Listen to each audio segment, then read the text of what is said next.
اللهم صل وسلم وبارك على سيدنا محمد وعلى اله وصحبه اجمعين. ازيكم يا حبايبي؟ عاملين ايه؟ يا رب تكونوا بخير وفي احسن حال ان شاء الله. النهارده معانا فيديو جديد كده زي ما انتم شايفين، مش في مطبخنا خالص.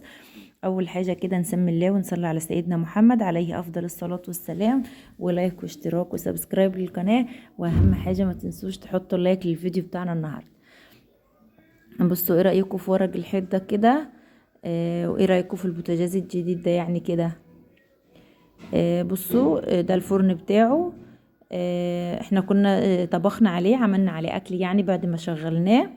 والفرن بتاعه ما شاء الله عليه ولعته جميلة جدا. وده شكله كده زي ما انتم شايفينه. ده نوعه فريش 5 شعلة.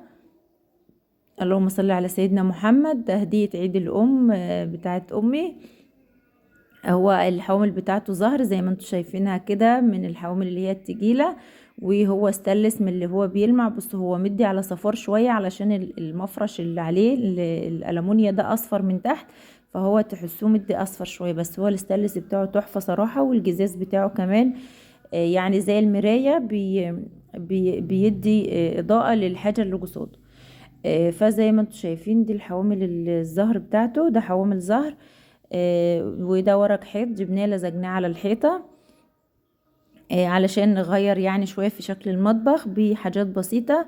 وانا ما بحبش احط صراحة ورق الالومنيوم ده على البوتاجاز، بس ده طلبات الحاجة ما نقدرش نكسرها. وروجنا كل حاجة، وكل ده غسلناه وفرشنا المفارش دي غسلناها وروجنا الدنيا. وبصوا الفرن الكهرباء ده كنا جايبينه لها برضو في عيد ام من كام سنة كده. وغسلنا الرخام وغسلنا الأرضية وفرشنا فرش نضيف وظبطنا، وكمان عملنا أكل وأكلنا هناك. بصوا ده أنواع البوتاجازات اللي شفتها. ده فريش اللي هو العادي الحوامل العادية، وده كان نوعه رويال.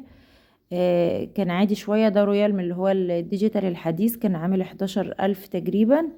وده كان نوع يعني أعلى من فريش اللي هو العادي شوية. فاحنا استقرينا وجبنا فريش اللي هو الجالاكسي يعني الوسط. وده كان عملنا شوية محشي حلوين كده. انا رحت يوم الجمعة الصبح، احنا كنا فارشين يوم الخميس، ورحت يوم الجمعة انا وكانت اختي مبيتة هناك. ورحت لقيت الحاجة بتجهز للمحشي كده، وعملنا شوية المحشي التحفة دول. كمان عملنا صينية مكرونة بالبشاميل، وعملنا جلاش. اللهم صل على سيدنا محمد. احنا جبنا للحاجة ده بوتاجاز عيد الام. احنا جايبينه يعني شركة كتير فيه، مش انا لوحدي صراحة اللي جايباه. كنت جايباه انا واخواتي. احنا بسم الله ما شاء الله يعني اللهم بارك 5 بنات وولد. فكلنا اشتركنا وجمعنا المبلغ من بعض وجبناه لها في عيد الام. كان عندها اللي هو الاربعة شعلة الصغير، كنا جايبينه لها برضو في عيد الام من حوالي 8 سنين او 9 سنين. وكنا عاملين لها الرخام في المطبخ ده. كانت هي في العمرة وجت لقيتنا مظبط لها الدنيا كده. فزي ما انتم شايفين حبينا نكبر البوتاجاز شوية ونوسع لها الدنيا شوية. ففكرنا مع بعض يعني نجيب لها ايه في عيد الام. وعملنا لها المفاجأة دي وجبنا لها البوتاجاز ده في عيد الام. اشتركنا كلنا مع بعض احنا ال6، وجمعنا المبلغ من بعضنا كده وجبناه لها في عيد الام. كل سنة وهي طيبة، كل سنة وكل ام طيبة، وكل ام متوفية ربنا يرحمها ويغفر لها يا رب، ويخلي امهاتنا اللي عايشين يا رب، اللهم امين. بصوا رايكم في صينيه الجلاش دي كده؟ يا جلت بقى حلاوه البوتاجاز الجديد، لازم تيجوا تتغدوا معانا. فانا كنت صراحه قلت لا مش هينفع. والصبح لجوني داخله عليهم كده، فلقيتها هي سلقت الكرنب وعامله الطماطم ومخرطه البصل وبتجهز للمحشي. كانت اختي لسه نايمه، صحتها طبعا، وقمنا شفنا شغلنا كده. بصوا الجلاش ما شاء الله عليه كان تحفه، طعمه جميل جدا. عايزه اقول لكم ما قعدتش منه ولا واحده. كنت سارجه واحده كده من الصينيه، خبيتها وعنتها لاختي الكبيره لما تيجي تاكلها.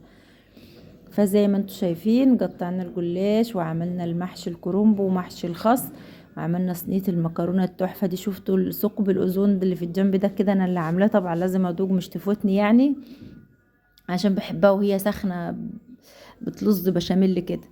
فقطعناها وطلعت قطع مش يعني ايه، مش سايبه جو، مش متماسكه. هي كانت لسه دافيه شويه يعني، حتى وهي وانا بقطعها كده هتلاقوا طالع منها بخار لسه. بس انا بحبها سايحه في بعضها، ما بحبهاش تطلع كده. فاضطرت يعني غصب عني ان هي تطلع قطع، علشان كنت طلعتها قبل الاكل بفترة. بصوا عايزة اقول لكم تحفة، طعمها خطير. إيه، انا ما صورتش معاكم يعني واحنا بنعمل الاكل وكده، يعني ما حبيتش ازعجكم معايا، فحبيت اعمل معاكم الفيديو ده النهارده علشان نوريكم هدية عيد الام بتاعت امي. كل سنة وهي طيبة، وكل واحد امه موجودة، ربنا يخليها له ويجيب لها عيد الام بقى ويفرحها. وكل الام متوفية ربنا يرحمها ويدعي لها ويجرى لها الفاتحة ويدعي لها بالرحمة. بصوا المكرونة، بصوا من تحت كده، عايزة يعني الواحد ياكل الصينية كلها. بس للأسف يعني عشان في دايت وفي حاجات زي كده ما كناش غير قطعة واحدة صغيرة.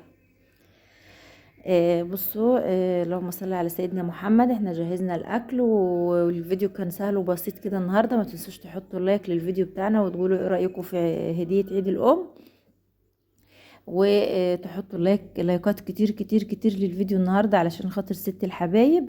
وحطينا الاكل وقعدنا هجوم كده على الغدا، وما تنسوش اللايك والاشتراك في القناه.